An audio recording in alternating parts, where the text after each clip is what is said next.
Siroutons le houblon, le podcast qui fait glou-glou dans tes oreilles.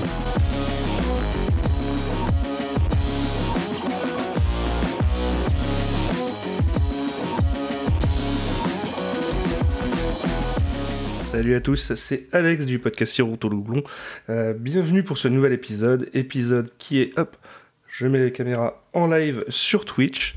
Bienvenue à tous ceux qui nous suivent sur Twitch en live et bienvenue également à mon invité. Je vais mettre la bonne caméra, voilà. Salut Anne-Sophie. Donc tu représentes la brasserie Icebreaker aujourd'hui. Alors à la base on devait être un peu plus nombreux, mais il y a eu quelques déconvenus si j'ai bien compris. Comment ça ? À la base, on devait être un petit peu plus nombreux normalement, mais il y a eu quelques déconvenus. Ouais, on est une petite équipe et alors forcément, quand il y a des problèmes d'arrivée de matières premières et de livraison, en fait, on devait brasser hier. Finalement, Dan qui a la production brasse aujourd'hui, donc nécessairement, il peut pas être là. Et nous, avec du coup mon autre associé qui est aussi mon compagnon dans la vie, on a un bar, on a un employé qui a le Covid, donc il faut qu'il aille travailler au bar. Donc je suis seule, mais tout va bien, ça va bien se passer.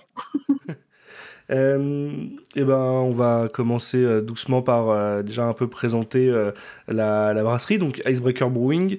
Vous êtes basé à côté de Toulouse, si je dis pas de bêtises, juste à côté. Ouais, tout à fait, à Montrabé, c'est vraiment en périphérie toulousaine, t'as un quart d'heure du centre-ville en métro, quoi. D'accord, et la brasserie est assez jeune, si je dis pas de bêtises, vous avez dû vous monter encore en 2020 ? Ouais, tout début 2020, le meilleur timing du monde, tu sais, juste un mois avant le Covid, quoi. Ouais, le meilleur moment pour se lancer, en effet. Voilà. Est-ce que tu peux déjà, avant de débuter, avant d'approfondir, tout simplement te présenter, me dire qui tu es ? Ouais. Du coup, moi, je m'appelle Anne-Sophie, je suis cofondatrice de la brasserie Icebreaker. À côté de ça, moi, je viens à la base du monde des spiritueux et plus particulièrement du whisky. Mmh. Donc, ça fait une dizaine d'années en fait que je travaille dans ce milieu-là. J'ai travaillé dans des distilleries, du coup, en Écosse, en Angleterre. Ensuite de ça, j'ai travaillé aussi, du coup, toujours dans le whisky, en tant que commissaire-priseur, en fait, pour des vieux whisky. Par exemple, si ton papy retrouvait des vieux whisky dans sa cave, etc., et qu'il fallait quelqu'un pour aller les expertiser, créer les ventes aux enchères, etc. C'était du coup mon rôle. Je faisais ça avec une société néerlandaise, du coup basée à côté d'Amsterdam. Et ensuite, moi, en parallèle de ça, je travaille avec Larousse, qui est du coup une maison d'édition, où je suis autrice en fait pour Larousse, où je fais tout ce qui est leurs livres sur du coup forcément le whisky, les spiritueux et dernièrement la bière, donc c'est le prochain qui va sortir. Et il y a quelques années aussi, j'ai commencé quand même à m'intéresser. Ça quelques années, quand même pas mal de temps, parce que finalement, en fait, tu te rends vite compte que le whisky, la bière, les spiritueux partagent quand même beaucoup de choses en commun, que ce soit en termes de valeur, que ce soit en termes de production, etc. Et forcément, je suis un peu tombée dans la bière artisanale en même temps que je suis tombée dans le whisky. En habitant en Écosse, en habitant avec toute cette culture anglo-saxonne de la bière, forcément, tu es toujours un petit peu dedans aussi. Et j'ai travaillé en fait pendant 2 ans aussi pour Brewdog. Donc, que j'imagine beaucoup de gens connaissent, bien sûr. qui est la brasserie un petit peu pionnière en Europe, qui a ramené un petit peu la mode de l'IPA, etc., en 2007, donc il y a un certain temps. Je m'occupais en France d'être leur relais, en France, tout simplement, que ce soit sur beaucoup de sujets, parce qu'on n'était que 2, donc de toute façon, tout ce qu'il fallait gérer en France, qui n'était pas géré par l'importateur, en fait, c'était un petit peu nous qui devions le gérer. Donc, on était à la fois sur des salons, à la fois s'occuper de tout ce qui est question de communication, de marketing, de commercial, etc., etc. Voilà. Et du coup, après moi, en parallèle, j'avais monté aussi mon bar à whisky à Toulouse, qui s'appelle le Hopscotch. Ça fait beaucoup de choses que j'ai fait. On dirait que j'ai l'impression d'avoir 50 ans quand je dis ça, mais et voilà. Et du coup, Icebreaker, c'est un de mes derniers projets qu'on a monté, du coup, avec une petite équipe à 3. Il y a de ça maintenant 2 ans, juste avant le premier confinement. Comme je disais, c'est pas forcément le meilleur moment pour se lancer. Non. On reviendra dessus un peu après, mais du coup, ça faisait partie des points que j'avais notés. Ouais, t'es quand même, à la base, t'as plus un on va dire, un cursus dans le monde du spiritueux, du whisky particulièrement. Ouais. Donc ouais, t'as cité tout ce que tu as pu faire dans ce milieu-là. T'as aussi, si je dis pas de bêtises, t'as un blog aussi sur le whisky qui est j'ai enlevé le nom de domaine il y a littéralement une semaine. Mais tu vois, j'ai écrit mon script une semaine trop tôt. En fait, je l'ai créé en 2013, donc c'est vraiment il y a longtemps, au moment où les gens lisaient déjà plus de blogs que maintenant. Ouais. Et c'est vrai qu'aujourd'hui, je suis plus active sur mes réseaux sociaux du point de vue whisky, en effet, que The Whisky Lady, donc sur Insta particulièrement. Et le blog, ça faisait déjà quelques années que j'écrivais plus beaucoup dessus, parce que on sait tous que maintenant les gens, ils ont besoin de très peu lire et de voir plus d'images que de lire finalement. C'est pour ça que le podcast, j'aime bien, tu vois. C'est vrai, exactement. Et en fait, j'ai vachement réfléchi pendant longtemps aussi à faire un podcast sur le whisky pour compléter le blog. Mais il faut du temps. Il faut du temps. Et j'étais pas sûre de pouvoir être régulière, etc. Donc j'ai un petit peu mis de côté cette idée-là, mais c'est vrai que c'est un super format, quoi. Donc du coup, tu nous as expliqué aussi que tu avais bossé un petit peu chez Brewdog, que la bière, c'est quand même un domaine que tu connais depuis un bout de temps, mais vu que ton dada, on peut dire que c'est quand même le whisky principalement, comment tu as fait le pas vers la bière craft, et à quel moment tu t'es dit je vais monter une brasserie plutôt que de lancer une distillerie? Ah, mais l'un peut aller avec l'autre. Ah, très bien. Mais en fait, c'est... après, moi, je suis entourée du coup avec mon compagnon qui est écossais, et que du coup, c'est aussi quelque chose qui est un petit peu une passion de couple entre guillemets, donc qui est finalement moi qui a été la première passionnée, qui lui a amené ensuite à lui. Mais c'est vrai que lui, son père est anglais, il est né en Écosse, il a cette culture aussi très anglo-saxonne, etc. On a baigné un petit peu tous les deux en habitant là-bas, forcément en travaillant dans les distilleries, etc. Tu baignes dans cette culture-là, encore une fois. Et en fait, la bière est complètement partie intégrante de la culture anglo-saxonne. Donc, c'est vrai que tu peux pas ne pas en fait être confronté à ça. Et surtout, le monde de la craft a vraiment explosé.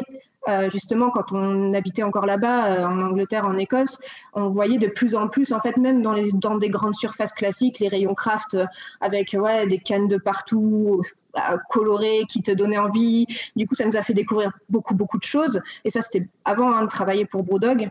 Et c'est vrai que forcément, on est tombé dedans, et moi particulièrement. Et finalement, c'est vrai que quand on a créé le bar à whisky, que je te disais, donc le bar qu'on a depuis 2017 à Toulouse, on avait aussi forcément cette envie d'apporter aussi de coup ce trait d'union entre la bière et le whisky, parce que pour faire un bon whisky, il faut d'abord savoir faire une bonne bière finalement.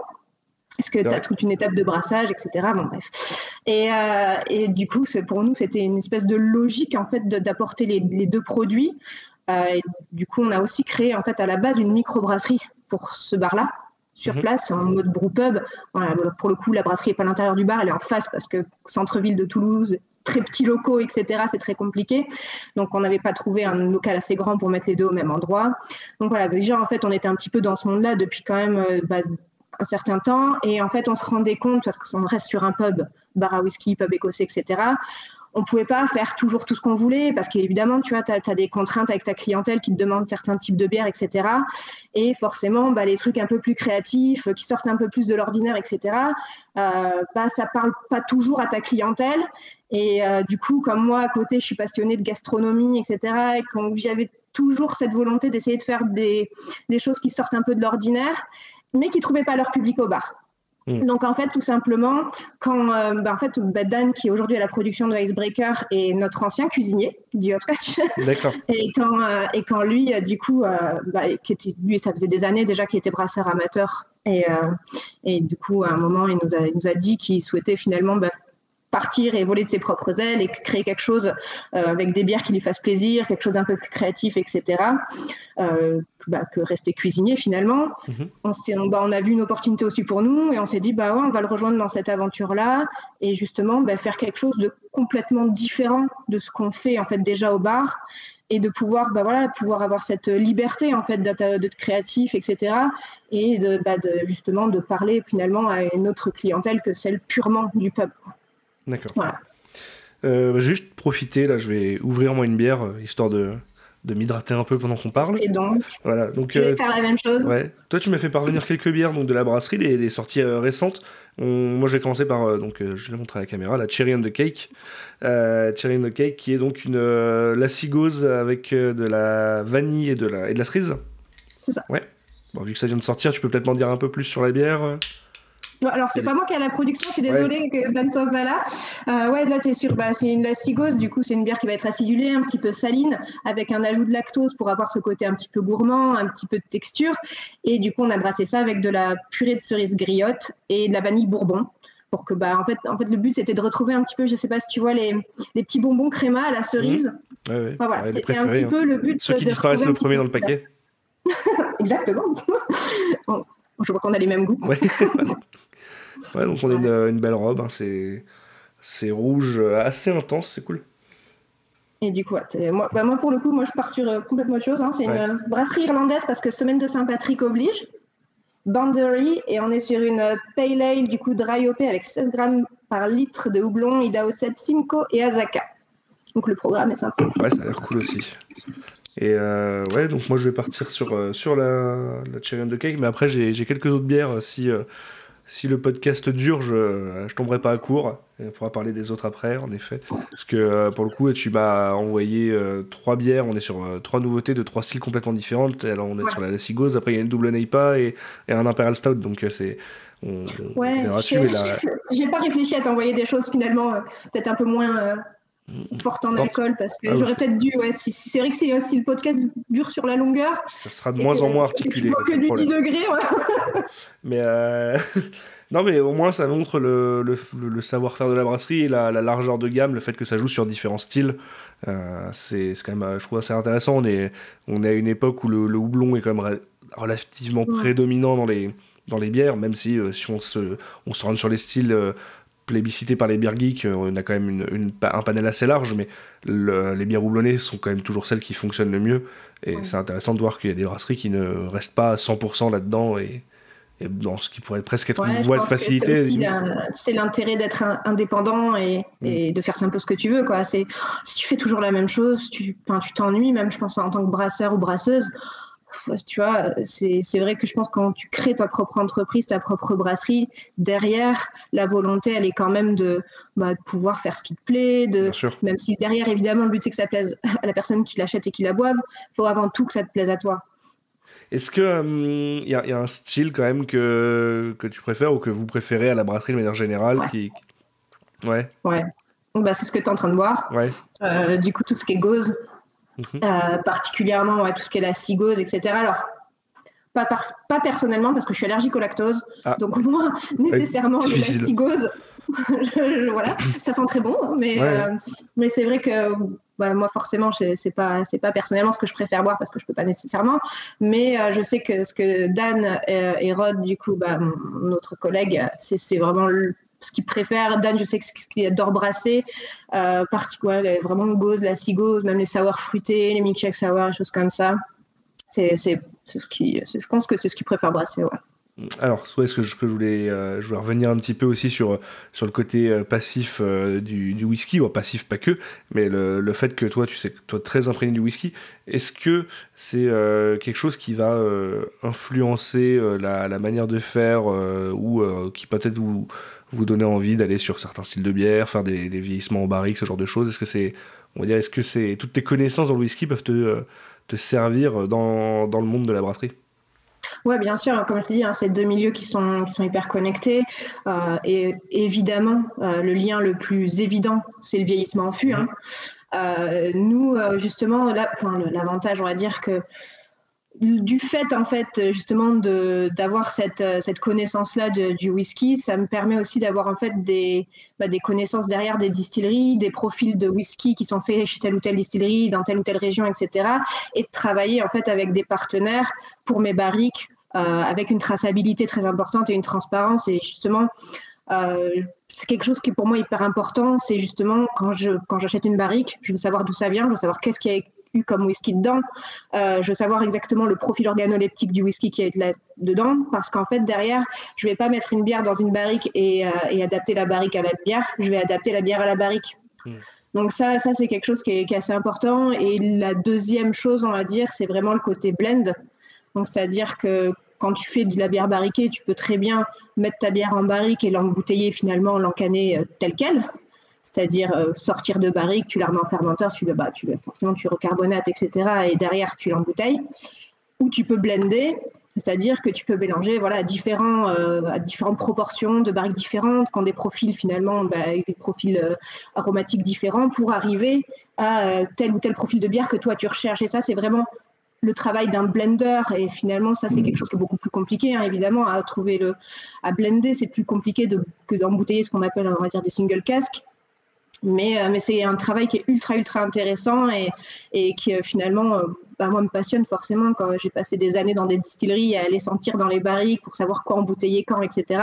Nécessairement c'est quelque chose qui m'intéresse beaucoup et c'est quelque chose qu'on développe petit à petit, parce qu'il ne faut pas non plus aller trop vite, parce que forcément c'est quand même, ça fait que 2 ans qu'on a été créé. Faire des bières barriquées, ça demande un savoir-faire.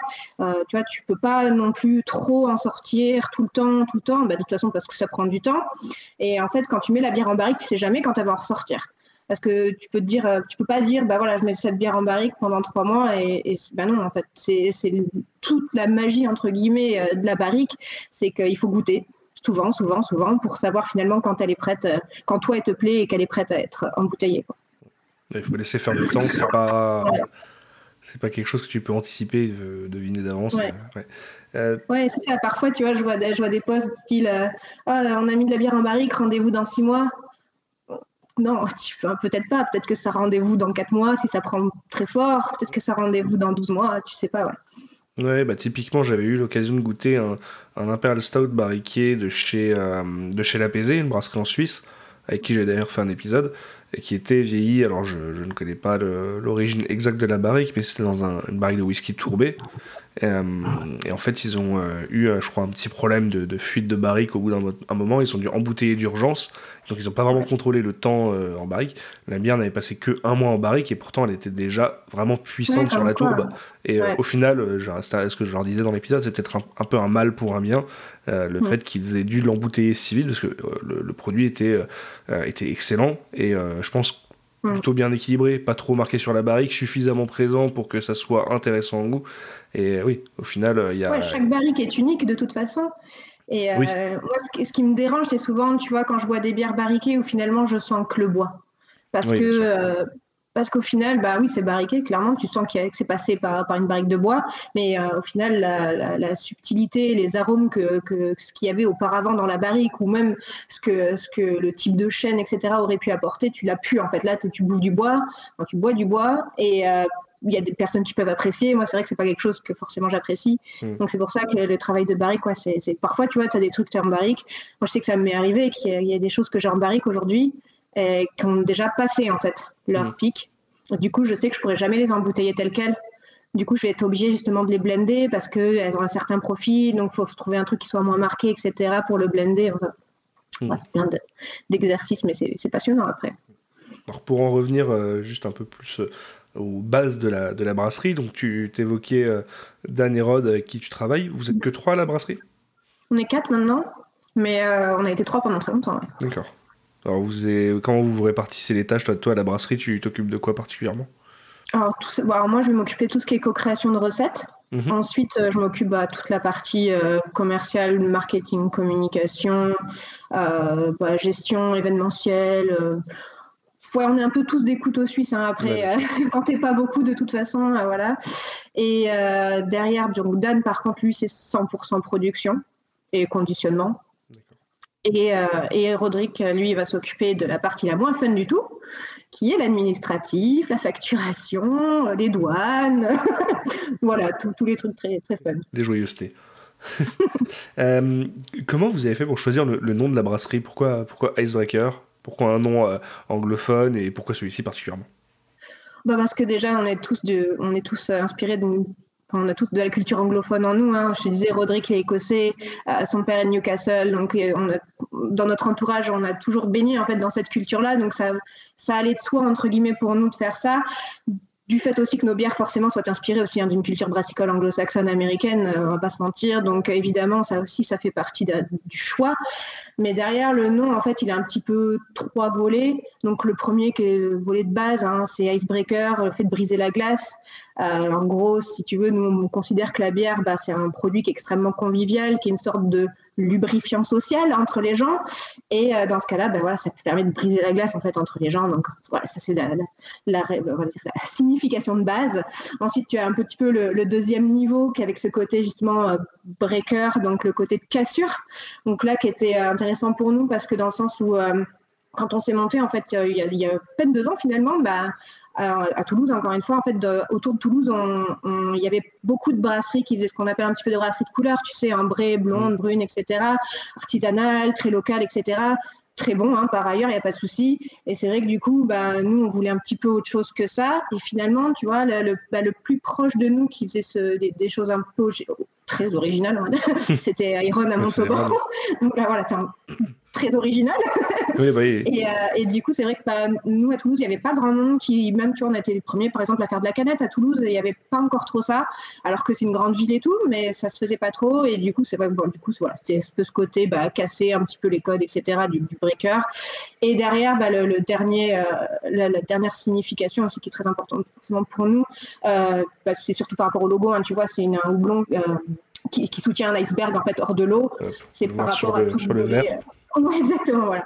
C'est tout ce volet en fait un petit peu entre guillemets co-responsable, avec vraiment nous on a des valeurs qui sont assez fortes derrière l'entreprise. On travaille qu'avec de l'énergie d'origine renouvelable, on transforme nos drèches via un méthaniseur pour faire du biogaz, on travaille avec des associations tout au long de l'année, à la fois pour des causes environnementales, mais aussi pour des causes vraiment sociétales, que ce soit du coup l'émancipation des femmes dans le milieu brassicole, comme la cause animale qui nous tient aussi beaucoup à cœur.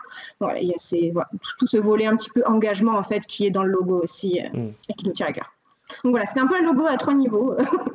Et le nom aussi. Mais ouais, j'avais justement noté que vous étiez une brasserie qui est quand même relativement engagée et qui le fait savoir, que ce soit aussi bien au niveau de la communication que des bières qui sont produites. Récemment, il y a la deuxième, on va dire, vague des bières de ce que vous avez appelé la gamme, si je dis pas de bêtises, des Icons. Qui était la deuxième série, la première série qui a dû sortir à peu près 1 an, si je dis pas de bêtises. C'est ça, en février de l'année dernière. Ouais. Voilà.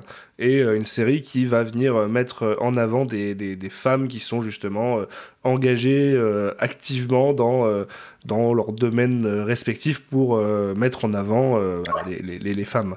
Alors j'ai plus toutes les bières en tête. Dernièrement, il y a sur la deuxième série, il y a eu notamment une qui mettait en avant les femmes qui étaient engagées. Celle-ci typiquement. Celle-ci, je ne l'ai pas eu sous les mains, justement, tu vois. Ouais, en fait, on avait 3. Du coup, alors l'année dernière, tu en avais 3 également. Ouais. L'année dernière, du coup, c'était Frida Kahlo, Ada Lovelace et Rosa Parks. Le but, en fait, c'était de mettre en avant, finalement, des femmes qui ont participé à faire changer un petit peu le monde, ou alors des femmes qui participent toujours, à l'heure actuelle, aujourd'hui, justement, à changer le monde, mais dans leur domaine respectif. Le but aussi, c'était de montrer qu'on peut totalement aujourd'hui encore mettre des femmes sur des étiquettes de bière, mais pas nécessairement comme on a l'habitude de le voir en tant que pur objet de désir sexuel. Et ça, pour nous, c'est quelque chose qui est important, parce qu'en fait, aujourd'hui, tu vas avoir 2 choses quand on parle de femmes au niveau d'un visuel de bière. Tu vas avoir le côté des brasseries qui évitent de le faire au cas où, on ne sait jamais, parce que ça se trouve, selon comment je vais le faire, ça va être mal interprété, etc. etc. Donc, quitte à je fais attention, du coup je le fais pas du tout, donc je mets plus de femmes sur mes étiquettes de bière. Ou tu as le côté qu'on connaît tous avec les femmes à la fois pin-up, string, tout ce que tu veux, donc parfois c'est uniquement des parties du corps qui sont mises en avant, etc. Bon bref. Donc en fait, il n'y a pas un peu d'entre les deux, tu vois. Tu as quelques brasseries qui quand même continuent à mettre des femmes sur leurs étiquettes de façon assez artistique, etc., où il n'y a pas de débat. Mais ça reste vraiment minoritaire, en fait. Et voilà, c'était un petit peu le but de montrer qu'en fait, mettre une femme sur une étiquette de bière, oui, mais la mettre en tant qu'objet de désir sexuel, non. Et c'était vraiment... cette idée-là, et puis évidemment de mettre en valeur forcément des femmes qui ont des combats qui sont hyper importants pour l'avancée de la société. Et en fait, là, sur cette dernière série, tu as les petits QR codes, justement, pour comprendre un petit peu le combat de chaque personne. Et tu vas avoir à la fois une personne très connue et à la fois une personne, en fait, qui se bat pour la même chose, une femme qui est beaucoup moins médiatisée. D'accord. Et du coup, c'est aussi l'intérêt. Il y a... Ouais, et donc, il y a eu aussi d'autres séries ou d'autres bières qui étaient pareilles avec des engagements, mais autres. Notamment, alors je ne sais plus quelle bière c'était exactement, mais je me souviens que vous aviez fait une action assez large pour la cause animale. C'était pour des chiens à l'adoption, si je dis pas de bêtises. Tout à fait. On travaille avec un refuge local qui s'appelle Agir pour les animaux, qui est pas très loin de chez nous. Et on avait fait, on a une bière de base qu'on fait toute l'année qui s'appelle la Puppy Slushy, qui est une double NEIPA où tu as un petit chien, un petit malamute en fait dessus.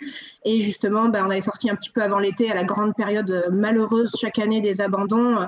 On avait collaboré avec eux. On est allé prendre en fait des photos de chiens qui étaient à l'adoption à ce moment-là au refuge pour les mettre en fait eux sur l'étiquette de bière avec en gros un petit texte comme quoi fallait penser à eux aussi et que ces chiens-là ils étaient à l'heure actuelle finalement abandonnés et qui recherchaient une nouvelle famille. Et sur les 3, il y en a encore un qui recherche encore une famille, mais il y en a 2 qui ont été adoptés déjà. Mais bon, comme quoi, c'est quelque chose, c'est quelque chose qu'on refera, je pense, de toute façon chaque année, que ce soit avec des chiens, que ce soit avec des chats, avec des nacs, etc. Et oui, sinon, à côté, évidemment, cette bière-là, il y avait aussi, en dehors de ça, il y avait aussi forcément une partie des bénéfices qui étaient reversés au refuge derrière pour les animaux. On est allé leur ramener ça justement à la fin de l'année. Il y a un grand événement qui est le Noël des animaux. On leur a ramené, grâce à la vente de cette bière-là, tout un tas de jouets, de paniers, de croquettes, de soins vétérinaires, etc. Donc c'était top. Et oui, on avait fait une bière aussi qui s'appelle Fuck Corrida, comme son nom l'indique. Voilà.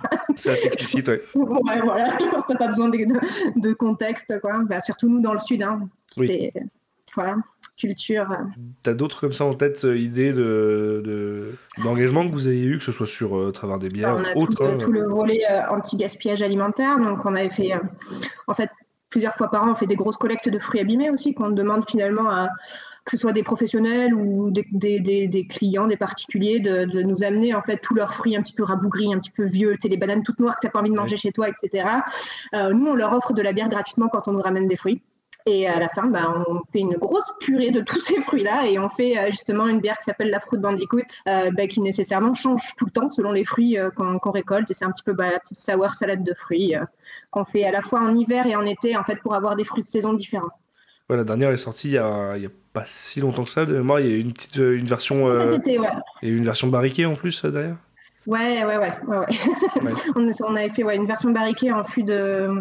On a fait 2 différentes. En fait, on a fait un fût de Jurançon tout court et un fût de Jurançon qui avait aussi contenu du whisky tourbé français. Et donc c'était 2 barriquées différentes, mais ouais. Et dernièrement, du coup, en termes d'anti-gaspi, on a fait un partenariat avec Coco Rosa, qui est un bar à donuts toulousain. Et en fait, pendant tout un mois, on a récupéré tous leurs invendus de donuts. Et du coup, on a fait un Imperial Stout en utilisant leurs invendus de donuts directement à l'empâtage avec le malt. Dans le même style, il y a la Nothing Toulouse. Ouais, mais qui est plus produite du coup. Hein. Ouais. Mais il y avait pas celle-là. Du coup, on allait dans les boulangeries justement chercher les chocolatines ou pain au chocolat. Ce débat me fatigue, mais voilà. Et du coup, pareil. Alors là, c'est différent. C'était pas mis à l'empâtage. En fait, Dan, il faisait une espèce de décoction en fait de sirop de chocolatine qui faisait dégraisser au froid plusieurs jours avant le brassage, etc. pour pouvoir en fait avoir une espèce finalement de sirop concentré à la fin de chocolatine qui mettait en fait pendant l'ébullition. D'accord. Donc c'était une technique un peu différente. Bon, du coup, nécessairement, c'était un brassage qui nous mettait 3 plombes à faire. Mais surtout, en fait, le problème derrière ça, on l'a arrêté parce que on n'avait pas la traçabilité en amont de chaque boulangerie de tous les ingrédients qui entraient dans la composition des chocolatines, des pains au chocolat. Et en fait, forcément, la DGCCRF, elle a dit non, il faut la traçabilité de tous les ingrédients qui entrent dans toutes les chocolatines. Mais du coup, on voulait pas travailler qu'avec une seule boulangerie. Nous, le but, c'était vraiment de faire cette action globale anti-gaspi. Et finalement, si on faisait pas ça, le projet il avait beaucoup moins de sens. Et c'est pour ça qu'on a décidé de l'arrêter. Petit bâton dans les roues. Bon, les plaisirs de la loi, mais bon, après, c'est compréhensible, tu vois. C'est vrai que s'il y a un moment, il y a un problème sur la bière et qu'il faut remonter au lot de farine qui a été utilisée dans telle ou telle chocolatine, bah, ouais, nécessairement, tu es obligé d'avoir tout ça. Alors, je passe un peu du coq à l'âne, mais la brasserie, le lieu où vous brassez, vous l'appelez le Ice Bunker. Ouais, parce que c'est très moche extérieurement parlant. D'accord. Ouais, c'est un gros carré. Bah, c'est moche, quoi. C'est un espèce de. Bah, tu sais, les bâtiments de zone industrielle. Donc voilà, donc c'est vrai que c'est pour ça qu'on l'appelle comme ça, parce que d'un point de vue extérieur, c'est juste un gros rectangle au milieu. Donc c'est pour ça qu'il s'appelle comme ça. Ok. Et alors, il y a quoi dans ce Ice Bunker? Vous êtes au niveau équipement, tu peux me dire un peu, vous brassez sur combien d'hectos? Qu'est-ce que... Alors, c'est un peu chelou. Hein. Ouais. On brasse du coup, c'est une brewhouse à la base qui est de 10 hectos, mais on a mis une deuxième cuve de boil en 10 hectos. Donc, en gros, parce qu'on peut quand même brasser 20 hectos par jour. D'accord, ouais. Et du coup, après, on a 3 fermenteurs de 1000 et 6 fermenteurs de 20 hectos. Ok. Ouais, c'est ça. En gros, on brasse 150 hectos à peu près par mois. D'accord. Et après, évidemment, il y a tout le parc de barriques, etc. Il y a un petit espace boutique, un peu, même si tu veux déguster sur place, etc. Il y a une salle de stock, nécessairement. Et à l'étage, en fait, on a un étage où là, on a une salle de répète de musique. Voilà. Okay. On a installé, en fait, tout le monde est musicien, à part moi. Et du coup, ils ont installé forcément tous leurs instruments, donc la batterie, les guitares, les amplis, etc. Alors à la base, on voulait vraiment faire une vraie salle de répète pour que les gens puissent venir, tu sais, louer un créneau horaire en fait tout simplement et venir répéter, pouvoir laisser aussi leurs instruments d'une semaine sur l'autre dans une salle fermée à clé, etc. On a tout l'espace pour. Aujourd'hui, on n'a pas le temps en fait de s'occuper de ça, donc ça reste encore quelque chose qui est un peu en suspens. Mais du coup, tout le monde se sert de la salle de répète à titre personnel. Mais voilà. Donc ouais. On a quand même les instruments à la brasserie. Mais... Ça s'est passé comment les 2 premières années de la brasserie? Du coup, comme tu le disais tout à l'heure, vous êtes lancé peut-être au pire moment, juste avant le premier confinement. Vous avez eu une activité qui, du coup, a surtout connu des bars fermés, des fonctionnements un peu compliqués. C'est la principale, c'était le principal problème au début, c'était de te dire, en fait, tu te lances, mais en fait, tous les leviers habituels pour te faire connaître n'existent pas. Donc tu peux pas en fait aller sur des salons, tu peux pas aller sur des festivals, tu peux pas faire des dégustations dans des bars, tu peux pas faire de TTO, tu peux pas faire tout ça. Donc, comment tu fais en fait? Parce que derrière toi, il faut que tu te dises, il y a une réalité une réalité. J'ai créé une entreprise, j'ai créé une brasserie, j'ai des réalités à la fois humaines, financières, etc. Qu'est-ce qui se passe à ce moment-là? Comment tu fais? Et du coup, le seul levier que tu as en fait en termes de communication, c'est devenu le online. Donc, c'est devenu le digital. Moi, j'ai l'avantage que ce soit mon travail aussi un petit peu à la base. Donc, c'est pour ça que directement, en fait, on a créé le webshop, on s'est mis vraiment à fond en fait sur les réseaux sociaux, etc. Après, moi, c'est quelque chose que j'adore, donc tu vois, à aucun moment ça me dérange. Je peux passer des heures par jour sur les réseaux sociaux, donc j'adore ça, mais c'est vrai que de toute façon, il n'y avait pas le choix. Donc on a fait ça à fond. Et finalement, en plus de tout ça, du coup, nous, on a eu des retards nécessairement dus au Covid sur notre matériel. Il faut savoir qu'on a eu les clés en fait du local en lui-même, je crois que c'était en février 2020. Et on a eu le matériel où on brasse actuellement en juin 2020. Ah oui. Mais entre-temps, on a été obligé de sortir des bières quand même. Et finalement, du coup, on n'a pas du tout brassé sur notre matériel comme c'était prévu.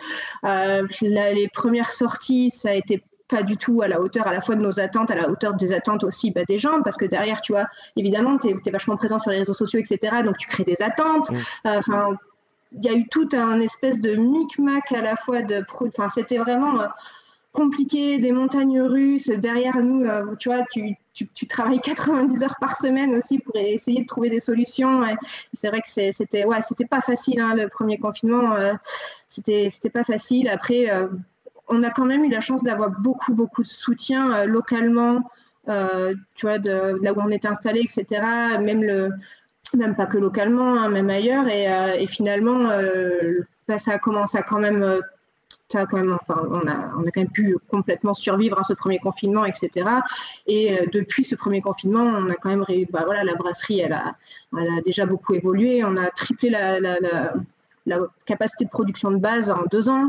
Donc finalement, c'est pas si pire ces 2 ans de Covid. Ça aurait pu être bien mieux, mais je pense qu'on n'est largement pas les plus à plaindre. Tu vois, justement, on a eu la chance, entre guillemets, de commencer à ce moment-là et donc de ne pas avoir plein de bières en fût qu'on a dû détruire, toutes ces choses-là. On n'a pas eu. On a directement fait que de la bouteille et ensuite que de la canette. Donc, finalement, on n'a pas eu ces soucis-là. Ça vous a permis ensuite, en fonction de l'évolution de la situation, de faire évoluer... la production. Tu disais que au tout début, du coup, vous n'aviez pas votre matos définitif. Vous avez commencé par brasser sur un matos qui n'était pas dédié à ça.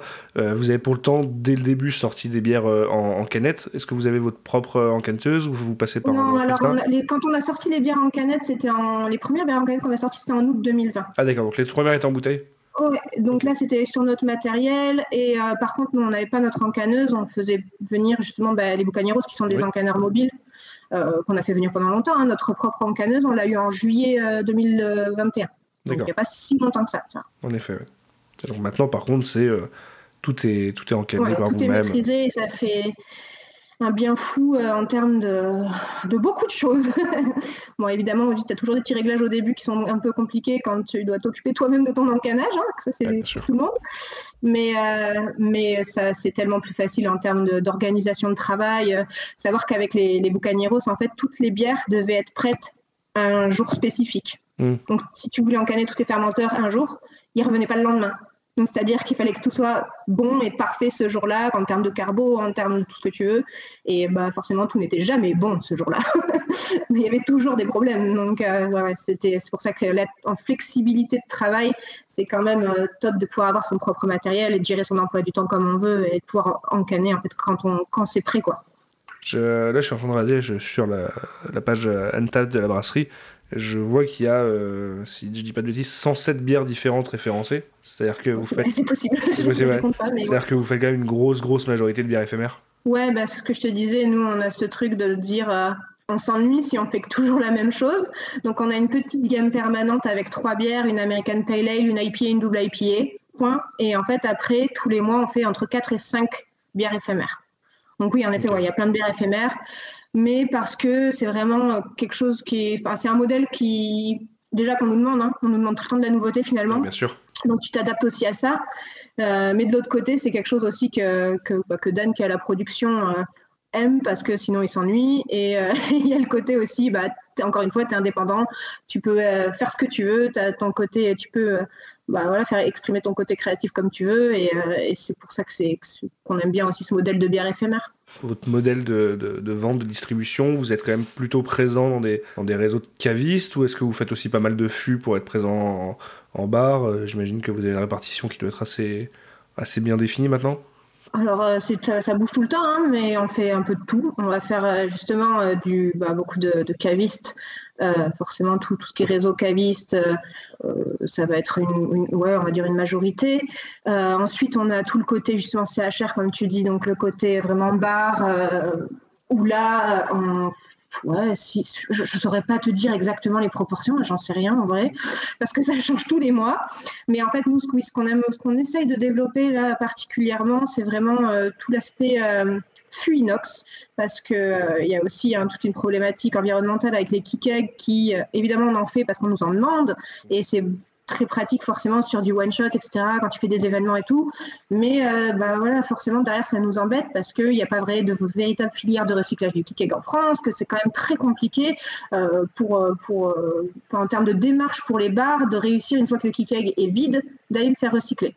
Ouais, j'avais évoqué ça il n'y a pas très longtemps dans un épisode, je ne sais plus lequel exactement, mais c'est vrai que quand on regarde le key-keg, aussi bien l'emballage en lui-même du keg que leur site, leur communication, ils mettent énormément en avant on est composé à X% de produits recyclables. T'as l'impression que c'est trop bien pour l'environnement. T'as l'impression que c'est super bien pour l'environnement, alors qu'en fait, t'as personne déjà qui recycle les key-kegs en France, quasiment personne. Je crois qu'ils ont une machine qui leur est spécifique pour recycler, mais personne ne l'a.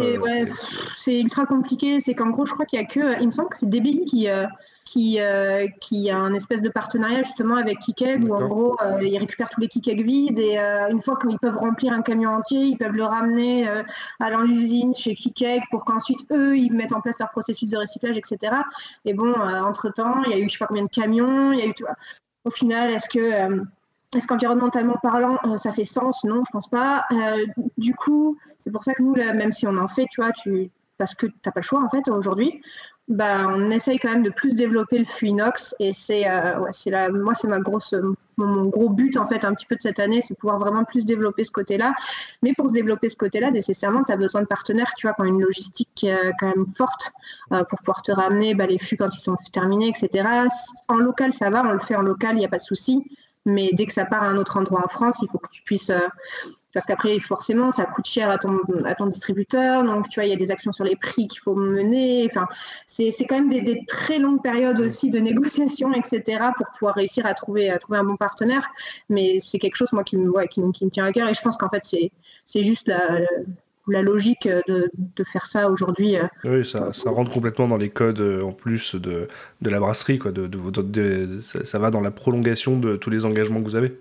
Ouais, c'est ça, c'est que tu vois, je pense que ce serait pas cohérent d'aller dire bah ouais, on fait tous nos trucs avec de l'énergie renouvelable, etc. Mais derrière, on fait que du Kikeg. C'est dommage de pas aller justement au bout de ce que tu veux faire, même si encore une fois, tu peux jamais être parfait. On parle de bière, c'est quand même une industrie qui est hyper chronophage, hyper hyper énergivore, hydrophage, etc. On n'est clairement pas sur une industrie qui est vertueuse pour l'environnement. Donc autant essayer quand même de l'être un petit peu pour faire quelque chose qui, même pour nous, qui a du sens par rapport à nos valeurs personnelles aussi. Oui, bien sûr. Je voulais revenir sur un point que tu as évoqué un peu tout à l'heure. Alors, on sait que dans des gammes un peu beer geek, sur des styles très pointus, comme là, on peut l'avoir avec des Lassigos, ça c'est pas non plus la bière grand public, tu vas pas aller trouver ça en grande surface et tout le monde ne boit pas ça. C'est des styles qui sont vraiment orientés vers un public assez pointu. C'est on va dire des consommateurs souvent un peu pointus, tatillons, qui vont juger le produit. Tu parlais du lancement de la brasserie. Au tout début, ça n'a pas forcément été très simple au niveau des critiques. Après, tu expliquais que vous aviez eu un matos qui n'était pas forcément celui que tu souhaitais. Mais je me souviens du lancement de Icebreaker. Je pense que c'est surtout, tu sais, les attentes. Ouais. Mais du fait de la communication, du fait que, tu vois, derrière, comme on n'avait que le levier en ligne, etc., et que moi, c'est un levier que finalement, comme c'était mon travail à la base, je maîtrise un peu les codes. Donc forcément, en fait, tu vois, tous les réseaux sociaux, ça a pris assez rapidement, en fait, alors qu'on n'avait pas encore sorti de bière. Mais ça a pris quand même. Et nécessairement, plus ça prend, plus du coup le mot se passe, etc. Ouais. Bon, c'est le principe des réseaux sociaux, c'est du bouche à oreille digital, quoi. Ouais, et surtout que chez les beer geeks, ça reste un petit milieu qui parle beaucoup. C'est ça, en fait, t'es dans un espèce de microcosme. Ouais. Donc nécessairement, le mot se passe très vite, etc. Et se crée en fait des grosses attentes, tu vois, pour la sortie de tes premières bières. Et on n'a clairement pas été à la hauteur de ces attentes-là. Parce que, encore une fois, matos qui n'était pas le nôtre, donc on a dû brasser des toutes petites séries sur du matos de brassam. Enfin, tu vois, il n'y avait rien calé. Il n'y avait rien calé en termes d'organisation avant, parce qu'en fait, on a fait l'erreur de ne pas vouloir décevoir les gens. On s'est dit, si tu vois, là, on apprend que notre matériel, il arrive en juin, on ne peut pas dire aux gens d'attendre juin, parce qu'en fait, on leur a créé des attentes. Et du coup, on se disait, faut pas les décevoir, il faut qu'on leur sorte quelque chose. Faut pas qu'ils se disent, en fait, c'est une brasserie qui nous tisse depuis 6 mois, mais tu vois, qui n'existe pas, quoi. Et du coup, c'est pour ça que finalement, on a essayé quand même de pouvoir sortir quelque chose pour les gens. Et certes, clairement, c'était pas des choses. C'était pas réussi, quoi, tu vois. Enfin, si tu prends les choses objectivement, moi, encore une fois, c'est personnel aussi. Je pense qu'en effet, c'est pas du tout aujourd'hui représentatif de ce qu'on fait, parce que c'est vrai que. Mais ce qui est dommage, évidemment, tu as des gens qui se sont arrêtés à ces premières bières et que je comprends complètement, tu vois. Tu te dis, peut-être que tu as été déçu une fois, tu n'as pas envie d'être déçu une seconde fois, ok. Il faut prendre, en fait, au début, tu prends ça très à cœur, tu sais, parce que c'est ton bébé quand même, ta brasserie. Tu passes 90 heures par semaine à travailler là-dessus. Donc, tu peux pas, en fait, c'est difficile de prendre du recul sur ce genre de choses. Et finalement, en fait, tu vois, il faut juste te dire, ouais, il faut prendre ça avec humilité, tout simplement, et se dire, ouais, c'est vrai, je pense qu'en effet, ils ont raison. Et ils ont raison, mais on va leur prouver en fait qu'on peut faire mieux, mais nous on va pas aller débattre sur les réseaux sociaux. Tu vois, c'est très stérile les débats sur les réseaux sociaux, ça sert à rien. Donc notre argument finalement derrière, ça va être notre produit plus tard. Et en fait, c'est tout simplement ce qu'on a décidé de faire, c'est juste d'attendre, de sortir des bières avec notre vrai matos, etc., etc. Et aujourd'hui, tu vois, de ces consommateurs qui avaient été déçus des premiers lancements au début, on a plein de gens qui reviennent vers nous maintenant et qui disent « Oh, putain, vous m'avez réconcilié, c'est trop cool, etc., etc. » Et en fait, c'est finalement ça, maintenant, ça fait plaisir, tu vois, quand tu reçois du coup ce genre de commentaires, etc., et que tu dis « Bon, voilà, finalement, en effet, voilà, le lancement, tu vois, c'est un peu des montagnes russes où tu as un lancement qui a très bien marché, hein, c'est objectivement parlant, ça a très bien marché en termes de vente, etc. Mais derrière, c'est vrai qu'en termes de retour client, surtout, encore une fois, quand tu restes dans ce microcosme de crafteux, etc., c'était là. Parce que si tu sors de ce microcosme-là, nous, en fait, finalement, il y a une grande part de la clientèle qui est silencieuse dans la bière, qui ne vient pas te donner de retour, etc. Et finalement, parfois, il n'y a pas de vraie cohérence entre ce que tu vois sur Internet et ce que toi, tu vois dans la vraie vie. Donc, tu vois, les gens, ils viennent te voir, etc. C'est une minorité qui parle beaucoup, qui est très critique sur le produit, qui s'exprime beaucoup, qui échange beaucoup d'informations entre eux, mais qui ne représente pas le consommateur moyen, même d'une bière craft au final. Mais bon, tu vois, malgré qu'il y ait une majorité silencieuse, etc., nous, il n'y a pas un seul consommateur dont le retour ne nous est pas important. Tu vois. Bien sûr. C'est qu'il faut prendre en compte tout. Même parfois, il y a des choses plus constructives que d'autres, hein, évidemment, t'imagines bien. Mais ouais, c'est des choses qu'il faut prendre en compte et c'est ces choses qui te font avancer derrière. Tu peux pas avancer sans prendre en compte les critiques des gens. On parle de brassage. Le brassage, nous, on considère ça comme aussi, tu vois, une espèce d'approche d'amélioration continue. Mm-hmm. Donc, c'est pour ça que même notre gamme permanente, tu vois, de mois en mois, on fait des petits ajustements, etc., etc. C'est parce que on s'arrête rarement, genre, sur une recette qu'on va pas changer pendant 2 ans. Parce qu'il y a toujours aussi les tendances des consommateurs, les goûts des consommateurs qui changent, etc., etc. Tout est toujours en mouvement dans la bière artisanale, et particulièrement justement dans la bière artisanale qui avance très très vite, et dont les tendances changent très très vite. Donc tu es toujours en fait obligé de t'adapter à ça. Et on va dire cette minorité qui au final vient beaucoup débattre sur le produit, le critiquer, quand je parle de critiquer au sens générique du terme, hein, pas critiquer forcément de manière négative, mais qui vient critiquer, qui vient donner son opinion sur un produit, cette peut-être minorité aussi qui vient un peu truster toutes les notes sur Untappd, elle n'est pas représentative de ta clientèle actuelle ? Oui et non, parce que quand tu fais quand même de l'édition limitée avec des recettes type, voilà, comme tu disais, la cigose, etc., évidemment, tu ne parles pas à l'intégralité des consommateurs de bière. C'est une certitude.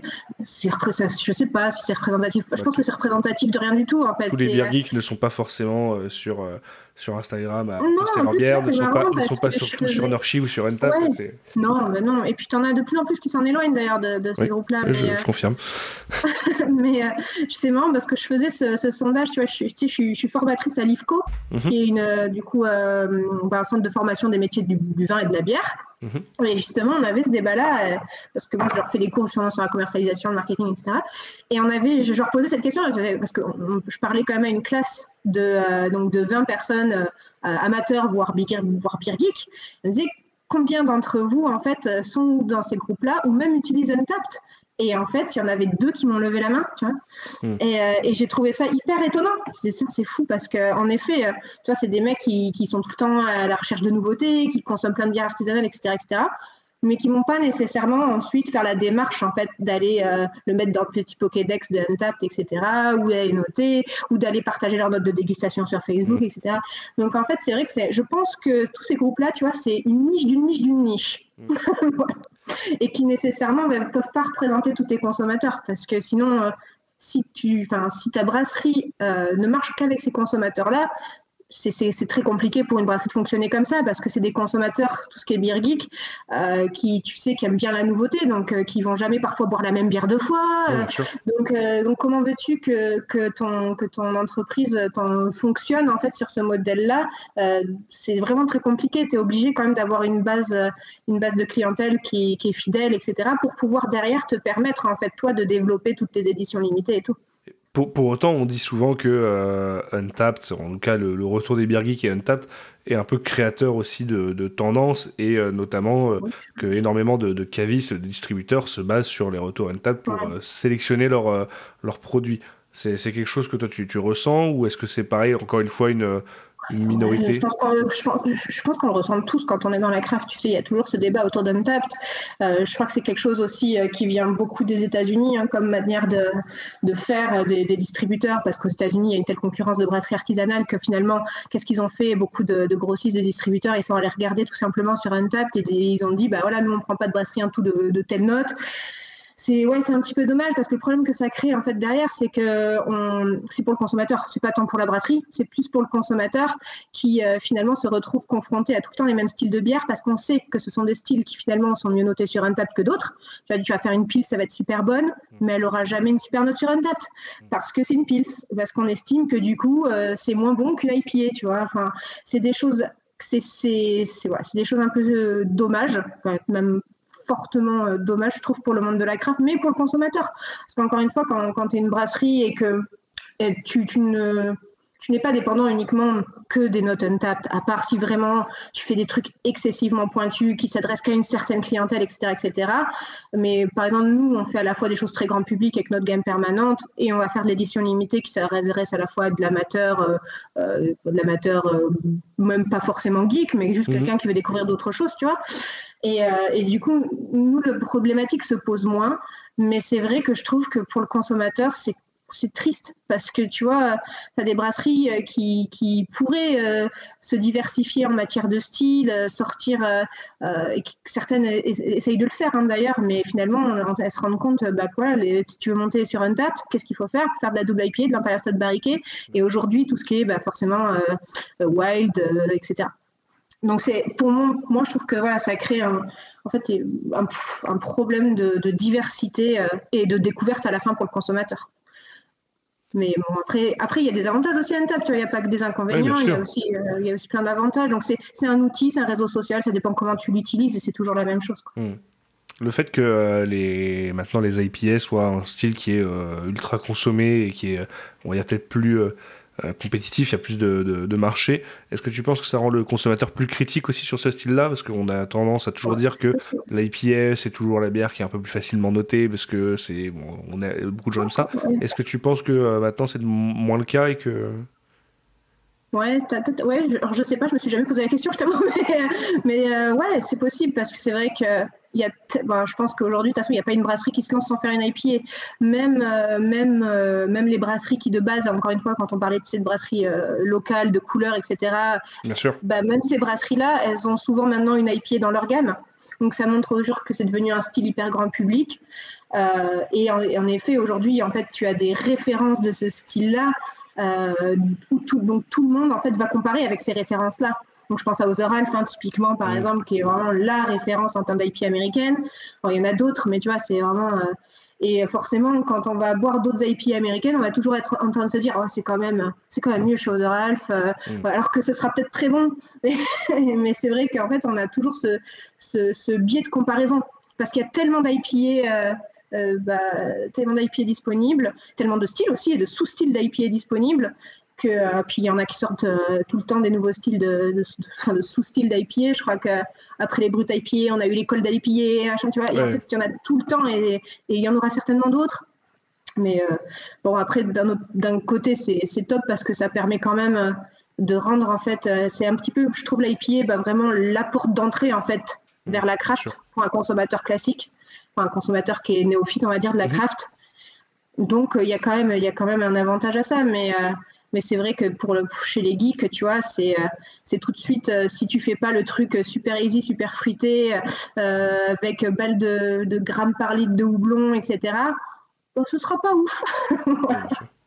C'est vrai, je compare souvent les IPA pour l'illustrer aux gens qui connaissent pas encore trop ce milieu de la beer craft.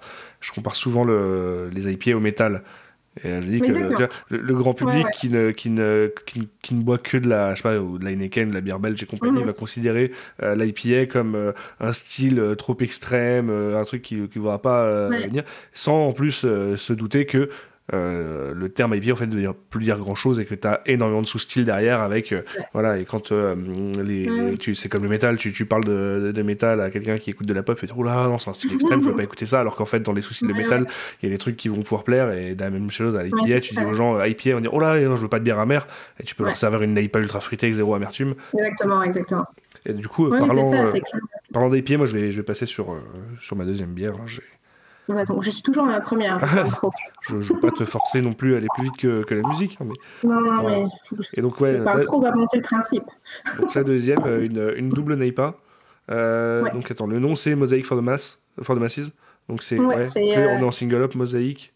Mosaic et Mosaic Cryo. Exactement, ouais. Okay. Mosaic for the Masses, est-ce que tu as la ref musicale? J'ai bien peur que non. C'est un album de Dépêche Mode. D'accord. Music for the Masses, évidemment, pas Mosaïque. Okay.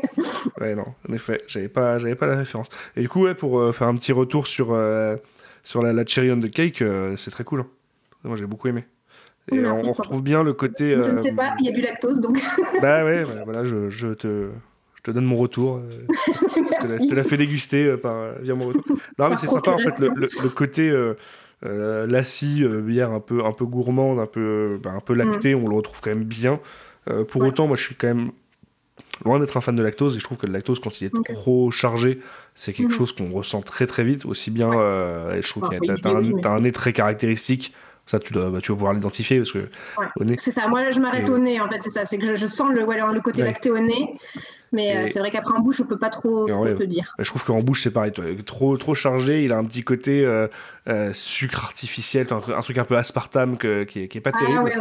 Que là, j'ai pas du tout retrouvé. Par contre, on a bien un côté un peu épais, crémeux, assez doux. Il se marie bien avec la vanille aussi. Et pour autant, il vient pas casser le côté acidulé. Enfin, il vient certainement l'atténuer, mais il est pas inexistant. Je crois que normalement, c'est pas trop salé non plus, parce que je sais que Dan, il aime bien être subtil sur le sel, sur les gaules. Bah, on sent qu'il y a le sel qui agit un peu, il y a son petit côté exhausteur de goût qui vient apporter quelque chose, mais oui, on n'est pas sur un côté non plus trop marin, iodé, c'est assez sympa, ça tout se marie bien, c'est bien équilibré avec la cerise.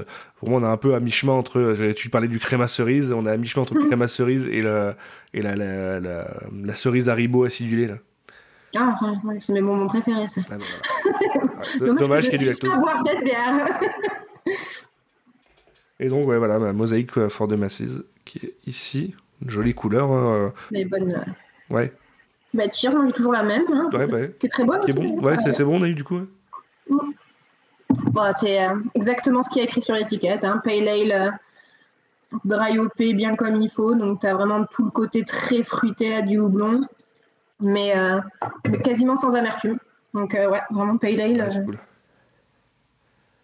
Voilà, c'est vraiment full Mosaïque. C'est pour le coup, je crois que c'est notre houblon préféré, le Mosaïque de la vie. En fait, on trouve que c'est un houblon hyper complet en termes d'aromatique. Je suis d'accord. Tu as à la fois, tu vois, de l'agrume, du fruit exotique, le côté un petit peu résineux. Il est très polyvalent. C'est simple et efficace. Et on le retrouve très bien au nez. Alors, ça s'entend certainement depuis tout à l'heure, j'ai le nez pris, je suis un peu malade, donc ça me casse un petit peu quand même les aromatiques, mais le Mosaïque, on le sent quand même très très facilement, ça a l'air assez puissant. En plus avec du cryo, du coup, bien plus condensé. Et donc là, double NEIPA, on est quand même à 9 degrés. 9 degrés, ouais. Voilà, un peu plus lentement que celle d'avant. Je me suis aussi préservé, parce que celle d'avant, je n'ai pas servi l'intégralité de la canette, il fallait que je puisse tout goûter, c'est pour ça. Je triche. Alors que moi, j'ai tout bu. Mais bon, la 4,5 degrés, je triche aussi. Ah oui. Ouais, bah tu m'aides pas, c'est toi qui m'as envoyé des bières à 10 degrés aussi. J'aurais dû. Je t'avoue, j'ai pris les dernières nouveautés et je me suis pas trop réfléchi à ça, ouais. Et bah c'est pas mal du tout.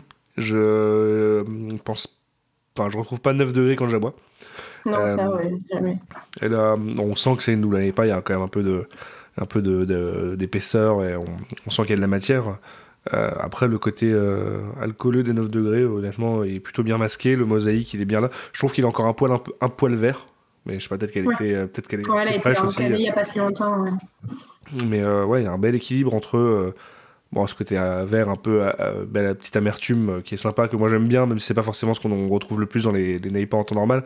Et l'aromatique derrière qui est aussi bien tropicale, bien juteuse. Une pointe un peu agrume aussi. C'est cool. Et c'est trompeur du coup. Ça. Je sais qu'elle fait 9 degrés, je vais essayer de me. Elle est traître. Je vais essayer doucement, mais il y a un goût de reviens-y en plus. Donc... La dernière fois en pression, après 2 pintes, j'étais un peu étonnée. Ouais. C'est vrai qu'elle est à 9 degrés. Et 2 pintes, ça commence à parler un peu là.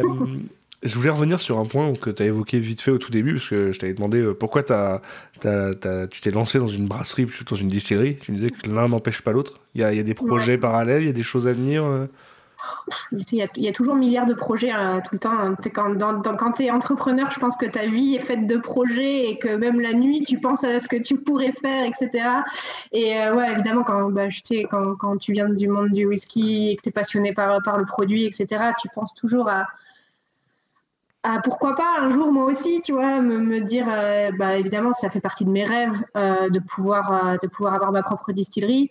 Quand on a monté Icebreaker, on a directement pris en compte en fait que ça pourrait peut-être un jour le devenir, c'est-à-dire que par exemple on a fait déjà les démarches nécessaires auprès des douanes au cas où. D'accord. Ouais. Donc là, tout ce qui nous manque, ce serait un alambic, parce qu'on a déjà toutes les autorisations, etc. Mais bon, maintenant ce qui nous manque, c'est plus que ça, hein, c'est de la place aussi, parce que qui dit whisky dit quand même gros parc de barriques, beaucoup de place. Et nécessairement aussi une formation, hein, parce que même c'est pas parce que tu as travaillé dans des distilleries que tu es capable de faire un bon whisky ou de faire un bon gin, tu vois. Donc ça fait partie des projets à plus ou moins moyen terme. Mais d'abord, nous, avant de se lancer là-dedans, en fait, le but, ça serait quand même de partir au moins 1 an, se former avec différentes distilleries, des distilleries dont on aime les profils aussi, hein, des spiritueux, pour pouvoir justement d'abord en fait avoir une expertise de la production avec ces distilleries-là, bien s'entourer, et ensuite peut-être voir si en effet on veut se lancer dans l'aventure ou non, et pas juste acheter un alambic et faire 150 000 tests. On préfère d'abord maîtriser quand même tout le process technique avant de se lancer là-dedans, parce que c'est quand même évidemment encore une fois des gros investissements, hein, etc.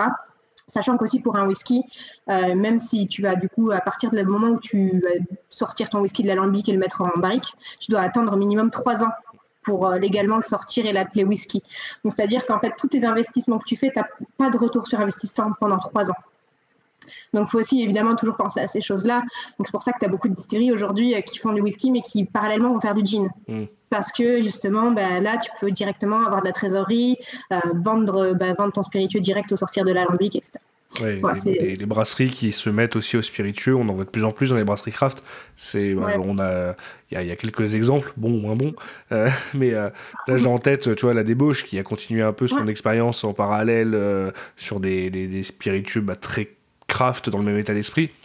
Du coup, en fait, j'imagine qu'à terme, ils vont certainement avoir un projet de whisky qui est certainement déjà quelque part dans une barrique d'ailleurs. Mais c'est sûr. Ouais. C'est quasi certain, mais il y a un moment, oui, comme tu dis, il faut pouvoir trouver un moyen de rentabiliser. Donc, eux, de leur côté, il y a dernièrement, ils ont fait une sorte de liqueur de café. Tu avais des eaux de vie de bière ou des esprits de bière, comme ils peuvent appeler ça, des distillats de bière, en fait, ce genre de choses. Je crois que les plus connus qui font les deux, c'est Ninkasi en France. Oui. Oui, qui eux ont déjà sorti leur premier whisky depuis quelques années. Oui, mais il y a 1 an et demi, quelque chose comme ça. Il n'y a pas si longtemps, ça reste très jeune quand même. Mais bon, c'est des modèles. Encore une fois, parce que il y a tellement un lien en fait qui est presque logique, et en fait le whisky reste une continuité, hein, de la bière, que moi ça me paraît logique, mais derrière c'est quand même des métiers très différents. Donc je pense qu'il y a quand même, il est quand même nécessaire de se former. Et bon, moi, j'ai pas souvent très confiance en justement les spiritueux de bière qui sortent comme ça, sans qu'on comprenne trop qui l'a fait, comment, Oui. etc. Quand il y a un petit peu un manque de transparence derrière, j'ai tendance toujours à faire un pas de recul parce que c'est vrai que ça peut être très bon et je peux être surprise. Mais je trouve que le manque de transparence en dit souvent long sur derrière le produit. Ok. Dans le cas où vous vous lanceriez dans le spiritueux, tu penses que il y aurait un pont facile entre le spiritueux et la bière, réutiliser des bières. Alors, on parle souvent de la bière barriquée, donc réutiliser la barrique de spiritueux pour faire de la bière, ça a devenu une évidence. Est-ce que le Ouais. pont inverse, il marche aussi, de réutiliser des bières qui ont barriqué, enfin des barriques qui ont contenu de la bière, même s'il y avait quelque chose En avant. fait, Après, tu les réutilises dans le spiritueux derrière? Ouais, tu peux faire plein de trucs. Mais tu sais, c'est deux. Alors, il y a un peu plus de contraintes juridiques, on va dire dans les spiritueux évidemment, particulièrement dans le whisky, parce que si tu veux l'appellation, tu as évidemment des contraintes en termes de vieillissement, de type de barrique, etc. Mais en soi, il y a plein de whisky qui vont faire des vieillissements pas entiers, mais souvent en fait ce qu'on appelle des finitions, donc des vieillissements secondaires, donc en barrique, que ce soit de vin, de rhum, de bière, etc. Donc en effet, tu peux le faire dans des barriques de bière. Mais aussi l'intérêt qu'il y a, moi je trouve, pour une brasserie, c'est surtout justement de pouvoir utiliser, par exemple, ça nous arrive à tous, tu vois, d'avoir un brassin dont tu n'es pas content et que tu n'as pas envie de sortir. Surtout, particulièrement quand tu fais beaucoup, tu vois, d'expériences d'édition limitée, etc. Parfois, il y a des trucs que tu ne vas pas sortir, qu'on ne sort pas parce qu'on n'est pas content, tu vois. Et au final, ces brassins-là, ça te permet justement de pouvoir les distiller. Et de ne pas les gaspiller, de pouvoir en faire un autre produit, que ce soit pas forcément un whisky, mais que ce soit un gin ou une vodka ou quoi. Et ça te permet justement de pouvoir avoir cette approche-là qui est de recycler, quoi. Ouais. La qualité du mou de base, en fait, ne va pas être ultra impactante sur le produit fini, le distillé. En fait, ça dépend ce que tu veux faire. Ça dépend toujours, mais ça dépend le spiritueux que tu veux faire.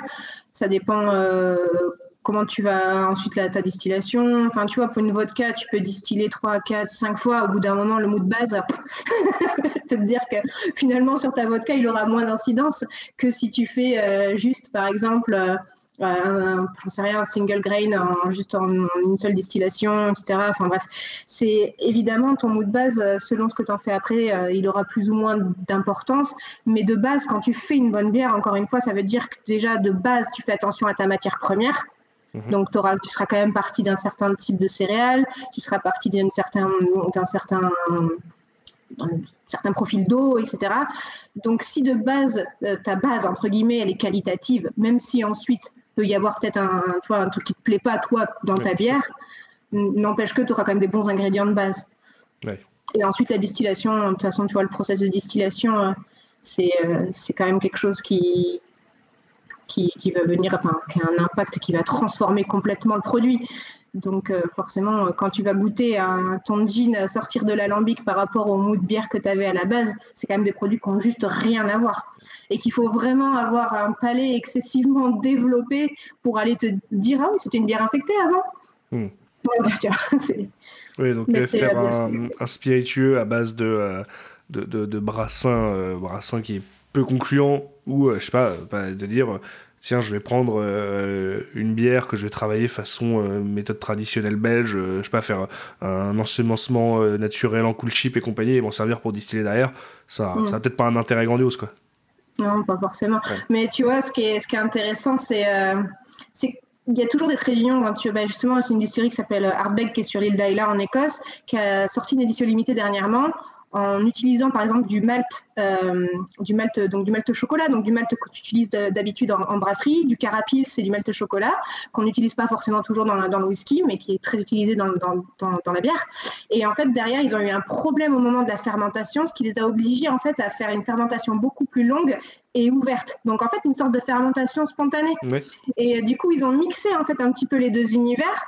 Et c'est là où tu te rends compte qu'en fait, tu vois, c'est quand même, on parle quand même des mêmes choses. Souvent, on parle quand même de céréales, on parle d'eau, on va parler de techniques de fermentation, de types de fermentation, etc. Ce qui va changer à la fin, forcément, c'est dans le whisky, tu n'as pas de houblon. Ensuite, derrière, tu as distillation et vieillissement. Mais même, parfois, tu peux avoir vieillissement dans la bière, tu vois. Donc, finalement, Mais c'est pour ça que c'est des mondes qui sont tellement qui coexistent et qui cohabitent, quoi. Et l'un apprend à l'autre, et c'est pour ça que je trouve qu'il y a une grande cohérence à devenir distillerie quand t'es brasserie, ou le contraire. Hein. D'ailleurs, la plupart des distilleries, elles ont du matériel de brassage, et elles peuvent totalement faire de la bière. Le fait que je dise la différence, c'est que dans le whisky, il n'y a pas de houblon. Est-ce que tu peux faire un whisky quand même en partant d'un moût de bière d'IPA ou de double IPA, non ? Non, tu ne feras pas l'appellation whisky. D'accord. Du coup, c'est vraiment tant d'ingrédients, tant de périodes de vieillissement.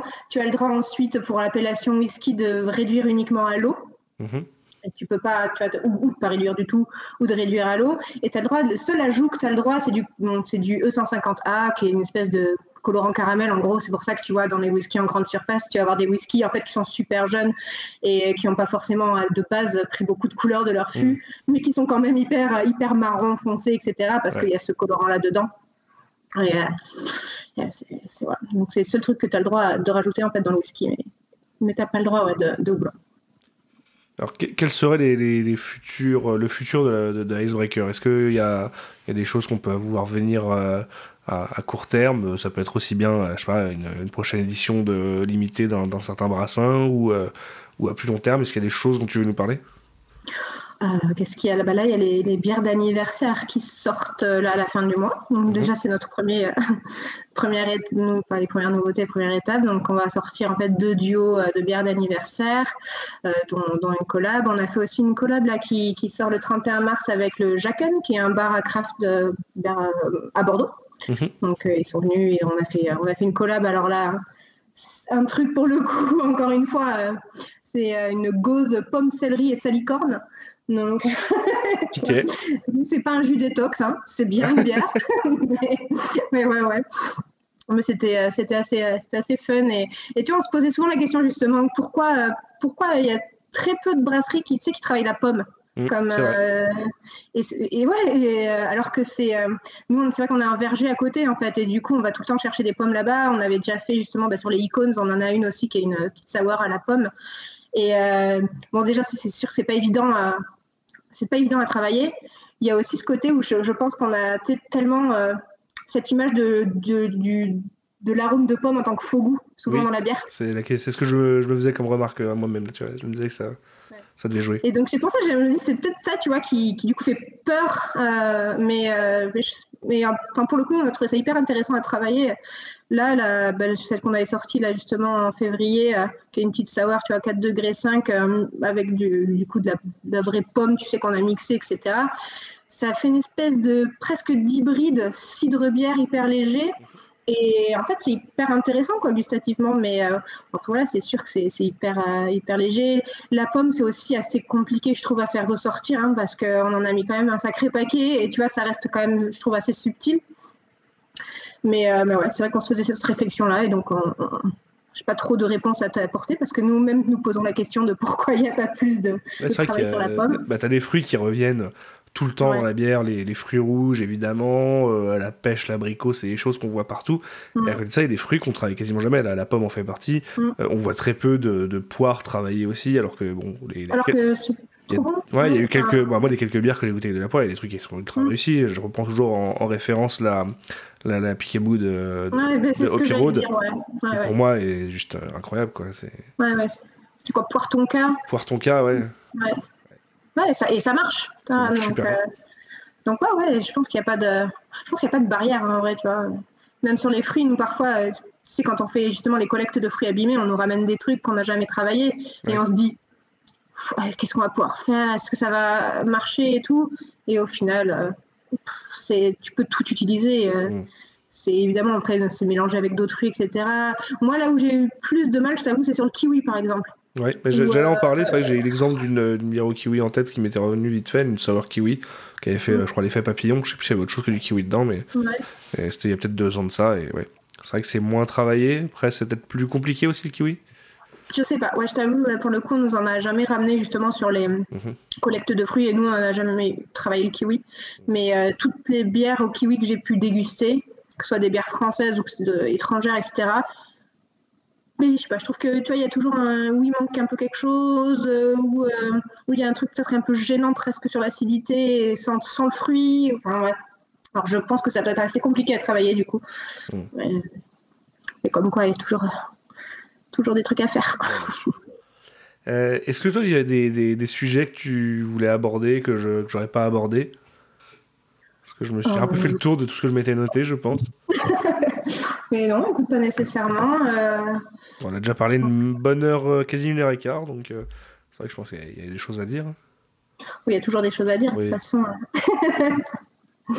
Non, toujours pas finir ma pale ale, mais... Alors la question que je peux te poser pour quasiment une ultime question pour conclure, les bières de chez Icebreaker, si jamais on veut découvrir le produit, les goûter, où est-ce qu'on peut vous retrouver? Voilà, déjà sur le site internet, hein. On a un webshop avec on livre partout en France.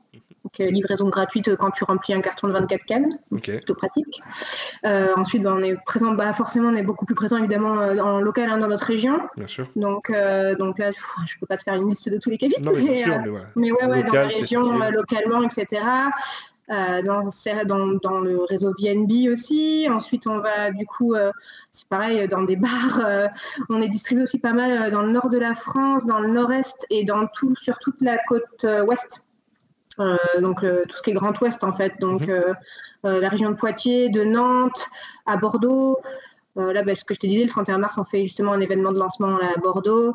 Après, justement, le but aussi, c'est d'être présent sur pas mal de festivals dès qu'on peut. Donc, forcément, voilà, vous pouvez aussi venir nous voir à des festivals pour venir goûter les nouveautés. J'avais pu vous croiser à Nantes en fin d'année dernière. Là, cette année, vous allez en faire des festivals? Ouais, cette année. Mais déjà, il y a le Blib qui a enfin annoncé. Alors, je ne sais pas s'ils l'ont déjà annoncé publiquement. Je spoil peut-être l'annonce.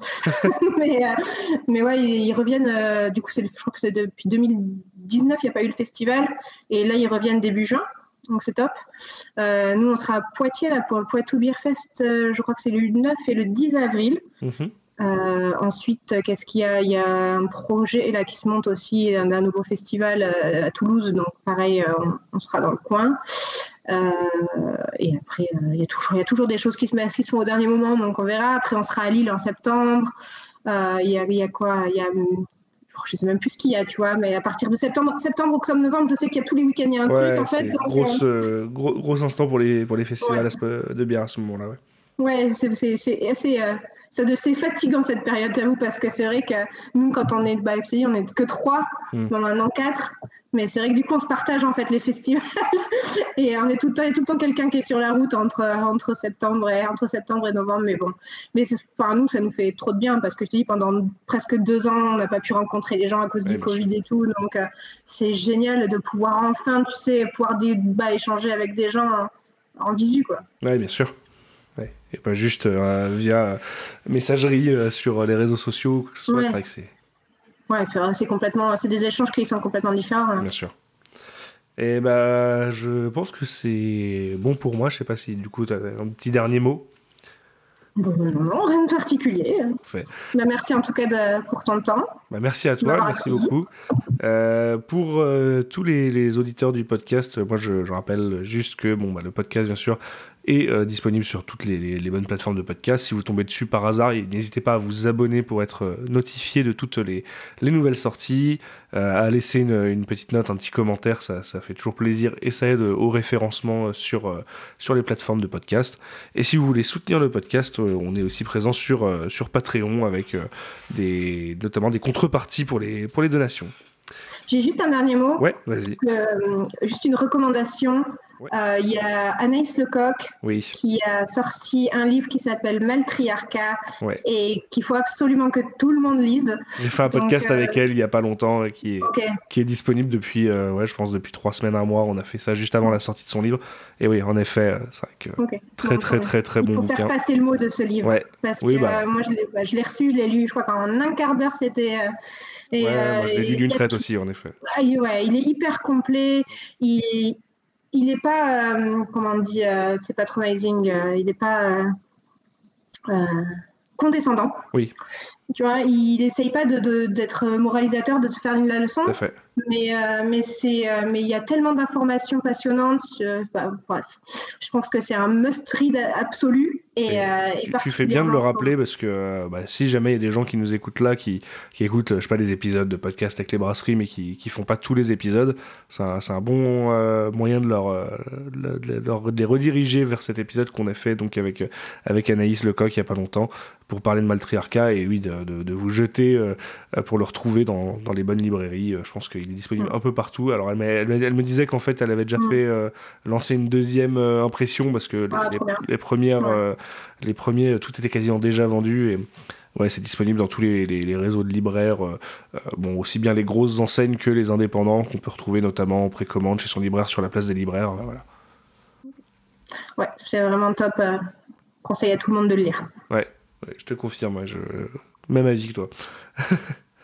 Et voilà, sur ce, on va se dire à bientôt pour un prochain épisode. Là, pour une fois, j'ai réussi à enchaîner plusieurs épisodes d'affilée. Ça faisait longtemps que j'avais pas pu avoir un rythme aussi soutenu.